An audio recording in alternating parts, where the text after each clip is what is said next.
അപ്പോൾ ഇന്ന് ഞങ്ങളെല്ലാവരും കൂടി നമ്മുടെ കൊല്ലം മുഖത്തലെ ശ്രീകൃഷ്ണസ്വാമി ക്ഷേത്രത്തിലേക്കാണ് കേട്ടോ പോകുന്നത്.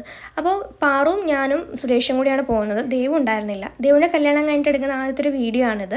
അപ്പോൾ ഞങ്ങൾ കല്യാണത്തിന് മുന്നേ പ്ലാൻ ചെയ്തിരുന്നതാണ് പോകണം എന്നുള്ളത്, പക്ഷേ എന്തോ നടന്നില്ല. പ്രത്യേകിച്ച് പറയാതിരിക്കാൻ പറ്റില്ല, അടിപൊളി പോസിറ്റിവിറ്റിയുള്ള ഒരു അമ്പലം. പ്രത്യേകിച്ച് ഈവനിങ് ടൈമും കൂടി ആയിക്കഴിഞ്ഞാൽ അതൊന്നും പറയാതിരിക്കുകയാണ് ബെറ്റർ. കാരണം അതിനേക്കാളും വലിയൊരു പോസിറ്റിവിറ്റി വേറെ ഒന്നുമില്ല കേട്ടോ.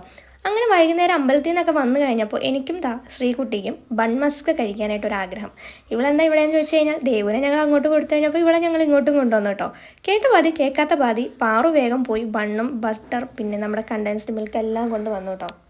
അവൾക്ക് കുക്ക് ചെയ്യാനെല്ലാം നല്ല അടിപൊളിയായിട്ട് ഇഷ്ടമാണ്. അതുപോലെ അവൾ കുക്ക് ചെയ്യുന്ന ഫുഡിനും നല്ല അടിപൊളിയായിട്ടുള്ള ടേസ്റ്റാണ് കേട്ടോ. പ്രത്യേകിച്ച് മടിയും കാര്യങ്ങളൊന്നും അവൾക്കില്ല. പക്ഷേ എനിക്ക് അടുക്കളയിൽ കയറാൻ തന്നെ മടിയാണ്. അവൾ അതെല്ലാം ബീറ്റ് ചെയ്തെടുത്ത് നല്ലപോലെ അടിപൊളിയായിട്ട് ഉണ്ടാക്കി. അവളും ശ്രീകുട്ടിയും കൂടി ആയിരുന്നു കേട്ടോ അതിൻ്റെ പ്രിപ്പറേഷനൊക്കെ ചെയ്തിട്ടുണ്ടായിരുന്നത്. എന്തായാലും ഇത് കഴിച്ചപ്പോൾ ഉള്ളൊരു ടേസ്റ്റ് എന്ന് പറഞ്ഞാൽ അതെങ്ങനെ എക്സ്പ്ലെയിൻ ചെയ്യണമെന്ന് എനിക്ക് തന്നെ അറിയില്ല. അപ്പോൾ ഇതിൻ്റെ ഒറിജിനലിൻ്റെ ടേസ്റ്റ് എന്തായിരിക്കും എന്ന് ആലോചിക്കാനേ പറ്റുന്നില്ല.